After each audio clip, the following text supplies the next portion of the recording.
सहपाठ हम्म, class, का पाठ चल रहा है। पाठ गीता सहपाठ, हम्म, दूसरा अध्याय 13वां श्लोक, दूसरा अध्याय 13वां श्लोक। देहिनो अस्मिन्यथा देहे कौमारं यौवनं जरा तथा देहांतर प्राप्तिर्धीरः तत्र न मुह्यति। मेरे साथ कोशिश करो एक एक वर्ड गाने की। देहिनो देहिनो अस्मिन्यथा देहिनो अस्मिन् यथा देहे कौमारं देहे कौमारं यौवनं जरा यौवनं जरा तथा देहांतर तथा देहांत्र प्राप्तिर्धीरः प्राप्ते धीरः तत्र न मुह्यति। तत्र न मुह्यति। देहिनोऽस्मिन् यथा देहिनो अस्मिन् यथा देहे कौमारं देहे कौमारं यौवनं जरा यौवनं जरा तथा देहांतर प्राप्तिर्धीरः तथा देहांतर तथा देहांत्र प्राप्तिर्धीरः प्राप्ते धीरः तत्र तत्र न मुह्यति। न मुह्यते। देह प्राप्ति के इस मनुष्य शरीर में जैसे बालकपन, जवानी और वृद्धावस्था होती है, ऐसे ही दूसरे शरीर की प्राप्ति होती है। उस विषय में धीर मनुष्य मोहित नहीं होता। तो स्वामी सत्ता जी कहते हैं, देहिनो अस्मिन्यथा देहे कौमारम यौवनम जरा।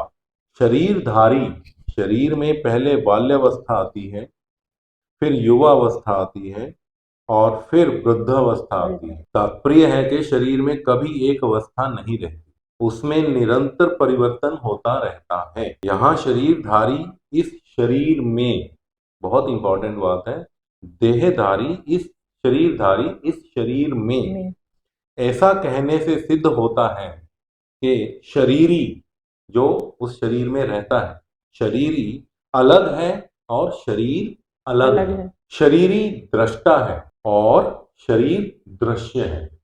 जो शरीरधारी है वो अंदर शरीर के बैठा है, वो दृष्टा है, वो अंदर से सब कुछ देखता है, शरीर को भी वो देखता है। ओके। अतः शरीर में बालकपन आदि अवस्थाओं का जो परिवर्तन है, वह परिवर्तन शरीर में नहीं है। तथा देहांतर प्राप्ति, जैसे शरीर की कुमार अवस्था, युवावस्था, वृद्धावस्था आती है, तो ये तीनों अवस्था क्या होती है? जैसे यौवन अवस्था आई तो कुमार अवस्था चली गई, हमें उसका कोई दुख नहीं होता। यौवन अवस्था चली गई तो वृद्धावस्था आ गई, तो हमें कोई दुख नहीं होता। तो उसी तरह दूसरे शरीर की प्राप्ति होती है। जैसे वृद्धावस्था जाती है तो शरीर, जो शरीरी है वो एक नया शरीर धारण कर लेता है। तो हमें उस देहांतर के समय का, जो वृद्धावस्था से चेंज होके दूसरे शरीर में जाते हैं, तो उसका भी शोक नहीं करना चाहिए। जब हमें इन अवस्थाओं के परिवर्तनों का कोई शोक नहीं होता, तो शरीरी एक शरीर से दूसरे शरीर में जब जाता है तो इस विषय में भी शोक नहीं होना चाहिए। जैसे शरीरी मतलब आत्मा भी कह सकते हैं। शरीरी को आत्मा भी कह सकते हैं, बट यहाँ पे स्वामी जी ये आत्मा शब्द इसलिए प्रयोग नहीं कर सकते, उससे बहुत ज्यादा कॉम्प्लिकेटेड हो जाता है शुरू में समझना। जब वो आत्मा, परमात्मा और शरीर के बारे में आगे के उसमें बताएंगे अध्याय में, तब इन शब्दों का प्रयोग करेंगे। बट मतलब एक ही है, शरीरी आत्मा एक ही। तो इस पर्टिकुलर श्लोक का ये मतलब होता है। इसमें एक शब्द आया दृष्टा। हम्म। दृष्टा कैसे बन सकते हैं हम? हमें तो हर वक्त जो है अपने आप को ही हम सब कुछ समझते हैं कि हम ही हैं बस जो देख रहे हैं। दृष्टा कैसे बन सकते हैं? उसको अपने रोजमर्रा के जीवन में हम कैसे ला सकते हैं? चलो, जो मेरी समझ में आया है अभी तक, जो प्रवचनों में सुना है और जीवन में उतारा है, उसके हिसाब से एक्सप्लेन करने की कोशिश मैं करता हूँ। तो दृष्टा कैसे बने, उससे पहले ये जानना जरूरी है दृष्टा क्या है, राइट। खुद के अंदर वो अनुभव लाना जरूरी है कि ये दृष्टा यहाँ पे है, ये चीज है, राइट। इसको बल्कि हम समझने की कोशिश करेंगे। तो एक साइंस के अंदर एक थ्योरी है, ऑब्जेक्ट एंड सब्जेक्ट। एक ऑब्जेक्ट है, एक सब्जेक्ट है। सब्जेक्ट किसी भी ऑब्जेक्ट को देखता है, राइट, बट ऑब्जेक्ट सब्जेक्ट को नहीं देखता है। लेकिन जो जिसको देख रहा है वो सब्जेक्ट है और जिसको देख रहा है वो ऑब्जेक्ट है, और ये दोनों कभी भी एक ही स्पेस एक्वायर नहीं कर सकते, दोनों एक दूसरे से अलग ही होंगे हमेशा। दोनों का फिजिकल एग्जिस्टेंस या कैसी भी एग्जिस्टेंस है वो अलग रहेगी, तभी उसको एक को हम ऑब्जेक्ट कहेंगे, एक को सब्जेक्ट देखते कहेंगे। हैं। सेम एनालिसिस एनालिसिस हमारे संस्कृत में अध्ययन, अध्यात्म के अध्ययन में किया जाता है, इसको बोलते हैं Drig Drishya Viveka. The seer and the seen, वही देखने वाला और देख दृश्य, दिखने वाला। इसका विवेक एनालिसिस। तो वो एनालिसिस क्या कहता है कि जो चीज हम अपने से देख सकते हैं अलग, वो दृश्य है। किसी चीज को भी हम अलग से महसूस कर सकते हैं या देख सकते हैं तो वो हमसे अलग है, हम्म, तो वो दृश्य है तो हम दृष्टा है, तो दृष्टा उससे सुपीरियर होगा हमेशा, राइट।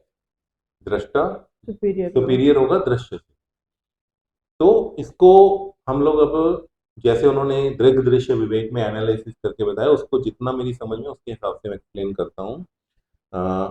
जैसे अभी हम देख रहे हैं, जो भी चीज सामने तुम्हें दिख रही है, एवरीथिंग कौन देख रहा है? तुम्हारी आंखें देख रही हैं। आंखें देख तो रही हैं। आंखें ये सब चीजों से सुपीरियर है, तो ये आंखें बन गई दृष्टा। दृष्टा है फॉर द टाइम, ऐसे मान के चलो, राइट। और बाकी सब चीज दृश्य है। दृश्य। अब हम इसको और आगे बढ़ाते हैं, आंखों को बंद करो, राइट। आंखें क्लोज की, अब जो दृश्य देख रहे थे उसको मन में लाओ वापिस, सेम उसी दृश्य को।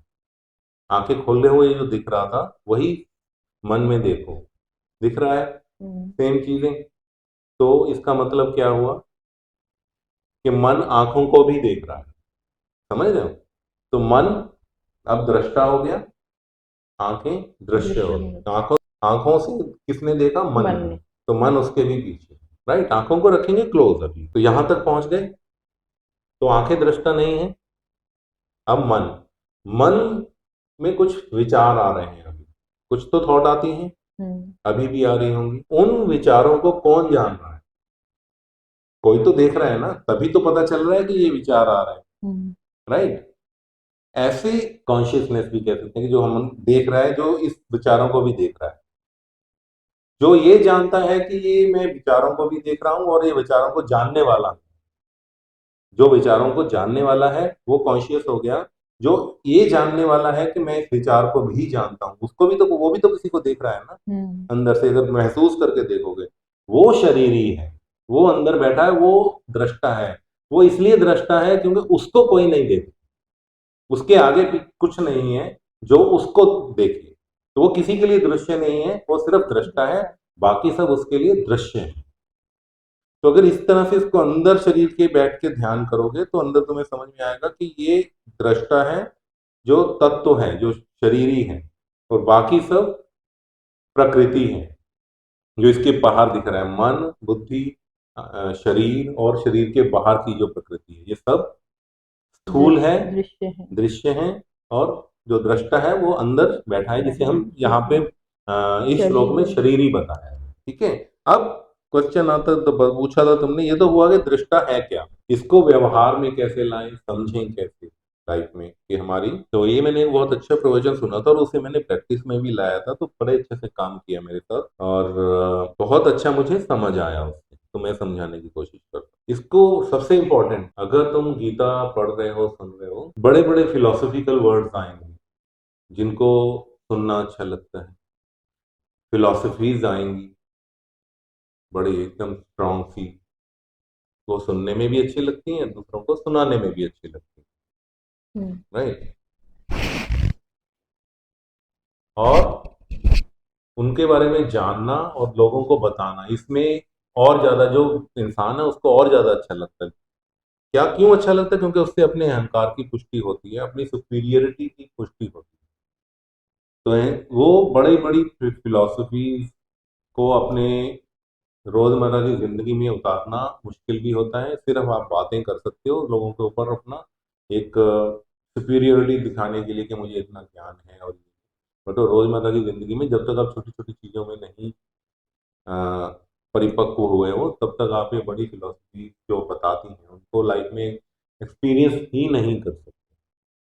तो हमें चाहिए कि जो ये बड़े संत महात्मा हमें बताते हैं, उसको पहले छोटे छोटे लेवल पे, छोटी छोटी जिंदगी की जो कार्य काम होते हैं हमारे रोजमर्रा की लाइफ के, उनमें उतारें। अब दृष्टा का एक्सपीरियंस करने के लिए सबसे पहले हम लोग कर सकते हैं, जब हम लोग जिंदगी में रोज की रोजमर्रा की जिंदगी में सुबह शाम दोपहर पैदल चलते हैं, या फिर अपना एक रूटीन बनाएं कि हाँ भी हम पैदल चलेंगे। वो हम लोग सपोज आधा घंटा एक घंटा पैदल चलेंगे। अब पैदल चलते टाइम आपको कुछ और तो करना नहीं है, और दिमाग में वैसे ही दुनिया भर के विचार आते हैं, तो हमें उन विचारों को भी रोकना होता है, वो ऐसे तो रुकते नहीं है। तो आप अपने अंदर ध्यान लेके जाइए। ध्यान, आप कहते हैं ना कोई अंदर देखो ये करो, अंधेरा ही है, इसके अलावा कुछ नहीं दिखाई देता शुरू में। इतना सिद्ध कोई नहीं होगा कि वो रोशनी है वो दिखाई दे जाए। और आप सिर्फ अंदर ध्यान दो, शरीर की हलचल देखो, जब चल रहे हो तुम्हारे पैरों की हलचल महसूस करो अंदर से कि हाँ ये शरीर चल रहा है, टांगे चल रही हैं, पूरा शरीर चल रहा है, और इसी में ध्यान देते रहो। और चलते रहो चलते रहो चलते रहो, तो कुछ दिनों के, मैं कुछ महीने या वो नहीं कह रहा, कुछ दिनों के एक्सपेरिमेंट के बाद आपको फील होने लगेगा आप अलग हो, ये शरीर अलग चल रहा है। और फिर धीरे धीरे जब ये एक्सपीरियंस और गूढ़ा हो जाएगा, तो आपको पता चलेगा कि मैं रुका हुआ हूँ बट ये शरीर चल रहा है। ये दोनों को आप पूरे अच्छे से अलग अलग कर सकोगे, और अपने आप को आप वो जिस लेवल से देख रहे हो उस शरीर को, तो आप उस टाइम वो दृष्टा हो और वो शरीर दृश्य है आपके लिए। तो ये डिफ्रेंसिएशन बहुत क्लियरली आपको फील होने लगेगा, महसूस होने लगेगा। और ये सारा ज्ञान जो पहले है अनुभव में आने का। तो ऐसी ही छोटी छोटी प्रैक्टिकल एक्सपेरिमेंट्स करके तुम इस दृष्टा के भाव को अपने जीवन में उतार सकते हो।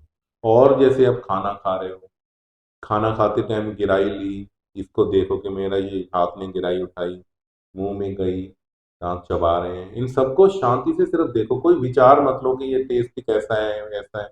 जो विचार है उसको भी देखते रहो, अंदर बैठे ऐसे फील करते रहो कि हाँ ये विचार आ रहा है, ये दांत चबा रहे हैं, ये खाना अंदर गया। जब ये प्रैक्टिस करोगे आपको धीरे धीरे ये महसूस होने लगेगा कि ये मैं दृष्टा हूँ, खाना शरीर खा रहा है, मैं नहीं खा। तो इस तरह से छोटी और चीजों में फिर जैसे जैसे आपको अनुभव बढ़ता जाएगा, आप और चीजों में एक्सपेरिमेंट करते जाओगे और भाव गूढ़ होता जाएगा, और आपको दृष्टा और दृश्य अलग अलग दिखने लगे, और दृष्टा आप बनते जाओगे और दृश्य, हर चीज दृश्य दिखती जाएगी। तो उस तरह से फिर आपको इस श्लोक का मतलब भी समझ में आएगा कि बचपन, जवानी, वृद्ध, बुढ़ापा, ये शरीर की अवस्थाएं थी जिन्हें मैंने देखा, जिया नहीं, मैंने सिर्फ देखा। शरीर था, शरीर बचपन में आया, मैंने देखा, बढ़ गया, जवान हो गया, मैंने देखा, बुढ़ापा आया, मैंने देखा। समझ रहे हो? तो फिर जब ये वाली स्थिति आ जाएगी, तो वो बुढ़ापे से मृत्यु की तरफ जा रहा है, तो आप सिर्फ दृष्टा ही हो, आपको कोई दुख नहीं है।